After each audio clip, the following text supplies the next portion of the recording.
आज हम जानने वाले हैं अलग अलग तरह के लोन जो कि बिजनेसेस को काम आते हैं। तो ये वीडियो पूरा देखिए।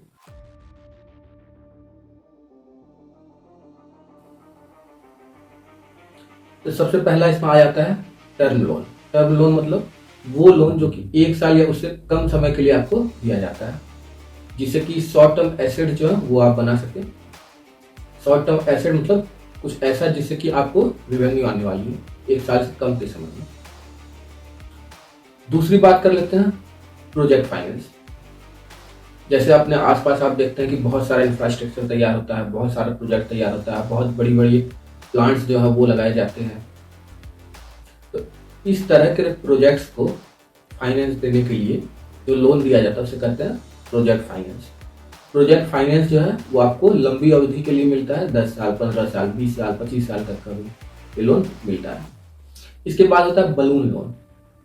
इसमें क्या होता है कि लोन आपको मिल जाता है और लोन जब एकदम आखिर आता है तब आपको उसका प्रिंसिपल पे करना है। अब आप पूछेंगे फाइनेंशियल इंस्टीट्यूशन को क्या फायदा, हमने लोन लिया और फिर जब टेन्योर खत्म हुआ तब प्रिंसिपल पे किया। तो जब आपने लोन लिया तब से लेकर के लोन खत्म होने तक आपको इंटरेस्ट देना होता है। इसी को कहा जाता है बलून लोन। अब बात करते हैं वर्किंग कैपिटल। बिजनेस जो है वो चले उसके लिए उसको कैपिटल चाहिए। तो वर्किंग कैपिटल जो है ये अलग अलग प्रकार के होते हैं। जैसे सबसे पहला होता है एसएमई लोन, जो छोटे और लघु उद्योग हैं उनके लिए खास तौर पर यह है, क्योंकि ज़्यादातर बिजनेस जो है इंडिया में वो तो एमएसएमई ही है। तो खास उनके लिए लोन लाती है कुछ गिने चुने फाइनेंशियल इंस्टीट्यूशन, क्योंकि उसका फोकस ही होता है एमएसएमई पे। वो प्रोवाइड कराती है एमएसएमई लोन। तो वर्किंग कैपिटल में सबसे पहला होता है कैश क्रेडिट। कैश क्रेडिट मतलब आपके पास कुछ है इन्वेंट्री, आपने इन्वेंट्री किसी से बनवाई है या बनाई है, तो अब जो है बनने से लेकर के बिकने तक में समय लगता है, लेकिन इस समय के दौरान में भी आपको कैपिटल की जरूरत पड़ती है, क्योंकि जब बिकेगा तब तो पैसा आएगा।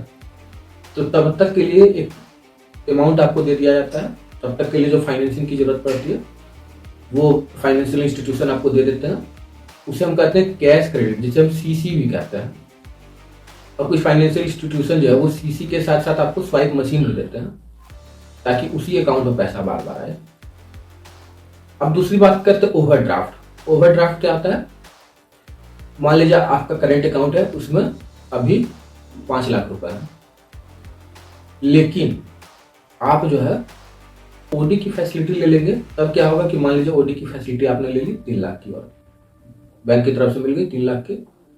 अब जो है अकाउंट में 5 ही लाख है, लेकिन 6 लाख 7 लाख भी किसी को देना हो तो आप दे सकते हैं। वो आपका ओडी अकाउंट जो है उससे चला जाएगा उससे। और जब आपके अकाउंट में पैसे आएंगे तब जो है वो 2 लाख 3 लाख जो ओडी वाला आपने इस्तेमाल किया था वो रिपे हो जाएगा, प्लस उसका इंटरेस्ट जो है वो रिपे हो जाएगा। और सबसे बड़ा फायदा क्या है कि 10 दिन के लिए आपने इस्तेमाल किया तो 10 ही दिन का इंटरेस्ट आपको लगा है। 5 दिन के लिए यूज किया 5 ही दिन के लिए लगा है, अगले दिन आ गया है तो 1 ही दिन का लगा है।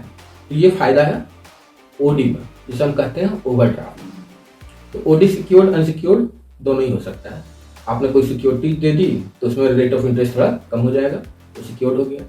अगर आपने कोई सिक्योरिटी नहीं दी है तो आपके फाइनेंशियल कंपनी के बहुत अच्छे हैं, वो देख करके फाइनेंशियल इंस्टीट्यूशंस या बैंक ओडी दे देते हैं आपको, उसमें रेट ऑफ इंटरेस्ट थोड़ा ज़्यादा पड़ता है। इसके बाद होता है एमएसएमईज लोन। कुछ फाइनेंशियल इंस्टीट्यूशन उनका स्पेशल फोकस होता है एमएसएमईज पे, क्योंकि ज़्यादातर कंपनियां जो वो तो एमएसएमईज ही है। तो एमएसएमईज के लिए स्पेशल लोन, एमएसएमई लोन। इसके बाद बात करते हैं कि कुछ गवर्नमेंट स्कीम होती है। गवर्नमेंट भी चाहती है बिजनेसेस जो है वो ग्रो करे और एम्प्लॉयमेंट जनरेट हो। तो गवर्नमेंट स्कीम्स कुछ होती हैं, जैसे सेंट्रल गवर्नमेंट की स्कीम है PMEGPY, प्रधानमंत्री एम्प्लॉयमेंट जनरेशन प्रोग्राम। तो ये बहुत अच्छा है, अगर आप बिजनेस शुरू करना चाहते हैं तो आपको इसका फायदा जरूर लेना चाहिए, क्योंकि इसमें रेट ऑफ इंटरेस्ट जो है वो भी बहुत कम है, 8% या 9% के आसपास में। इतनी सब्सिडी आती है कि मिला जुला कर आप यही समझ लीजिए कि आपको कुछ नहीं लगा है। लेकिन हाँ, EMI जो है वो टाइम टाइम पर आपको देनी होती है, जहाँ से भी ये लोन अप्रूव होगा वहाँ से। और 10 लाख तक का लोन ले सकते हैं, लेकिन बिजनेसेस को ये लोन नहीं मिलेगा, ये लोन इंडिविजुअल्स को मिलेगा। तो आपको अपने नाम पर लेना होगा। दूसरी है मुद्रा लोन। मुद्रा लोन जो ये बैंक की तरफ से होता है। इसमें 3 तरह के लोन होते हैं, हम सब जानते हैं। 10 लाख तक का लोन मिलता है, इसमें सब्सिडी नहीं मिलती है, लेकिन रेट ऑफ इंटरेस्ट काफी कम रहता है। और अगर आपको 2 लाख रुपए से ऊपर का लोन चाहिए तो फिर ITR वगैरह जो है वो आपका बैंक मांगेगी। मतलब 2 लाख से ऊपर का लोन लीजिएगा तो डॉक्यूमेंट जो है पेपर वर्क के ऊपर बैंक देखेगी, तभी वो देगी। इसके अलावा मान लीजिए कमर्शियल गाड़ी आप खरीदते हैं, आप फ्लीट ऑनर है, कमर्शियल गाड़ी खरीदते हैं, तो उसके लिए लोन आपको मिल सकता है, कमर्शियल व्हीकल का लोन।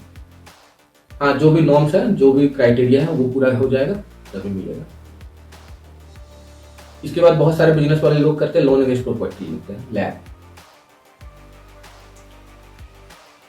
इसके बाद मान लीजिए आपके पास कोई प्रॉपर्टी है जिसमें रेंटल इनकम आपको आती है, तो उस बेसिस पर भी आप लोन ले सकते हैं, जिसे कहते हैं lease rental discounting.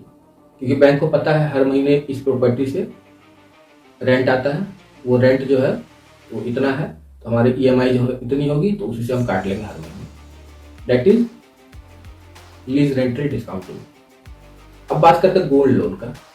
Gold loan जो है वो बहुत आसानी से मार्केट में अवेलेबल होता है, वो भी आप चाहें तो ले सकते हैं और अपना बिजनेस शुरू कर सकते हैं, फिर उसी से पैसे कमाएंगे और रिपे कर देंगे। इसके बाद बात करते हैं लोन अगेंस्ट सिक्योरिटीज। मान लीजिए आपने FD कराई हुई है, उसके अगेंस्ट आप लोन ले सकते हैं।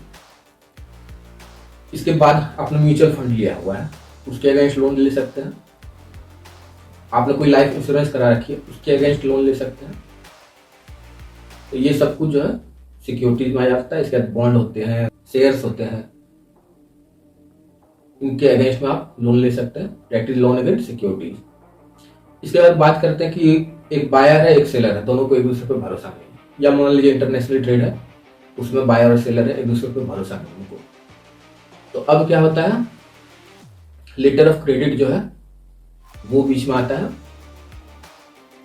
तो दोनों जो बायर और सेलर है, दोनों को बैंक जो है, एक जो है वो लेटर ऑफ क्रेडिट इशू करता है, दूसरे उसको जो है वेरीफाई करता है। तो इस तरह से लेटर ऑफ क्रेडिट जो है ये भी इस्तेमाल होता है। ये लोन नहीं है, लेकिन एक तरह से बैंक जो है वो बीच में आ जा रहा है। एक तरह का ये नॉन फाइनेंसिंग लोन आप समझ लीजिए।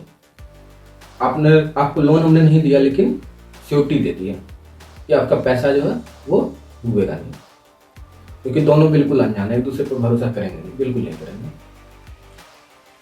अब दूसरी बात करते हैं बैंक गारंटी की। तो इसमें क्या होता है, बैंक जो है वो गारंटी देता है कि अगर ये आदमी पैसा नहीं दे पाया तो मैं आपको दे दूंगा। तो बैंक अपने ऊपर गारंटी देता है। तो इस तरह की और भी जानकारियां हासिल करते रहने के लिए हमारा चैनल सब्सक्राइब कर लें। साथ ही साथ मैं आपको बताना चाहूंगा कि इंडिया में जो 70% बिजनेसेस हैं और 90% स्टार्टअप्स हैं, वो शुरू के 5 सालों में फेल हो जाता है। इसका नंबर वन रीजन होता है लॉस इन रेवेन्यू। तो हमने एक स्टडी की है जिसमें हमने 2 साल का वक्त लगाया है, और 2 सालों के बाद हमें पता चला कि 7 रीजन होते हैं जिसकी वजह से इंडिया के जो बिजनेसेस होते हैं उनको रेवेन्यू में लॉस का सामना करना पड़ता है। तो इस स्टडी की रिपोर्ट जो है ये आपके लिए बिल्कुल फ्री है। तो अगर आप ये फ्री रिपोर्ट लेना चाहते हैं तो लिंक डिस्क्रिप्शन में है, उस लिंक पर क्लिक कीजिए, हमारी वेबसाइट पर जाकर अपना ईमेल डालकर सबमिट कर दीजिए। तो आपको पता चलेगा 7 हिडन रीजन जिसकी वजह से इंडिया के बिजनेस को रेवेन्यू में लॉस का सामना करना पड़ता है।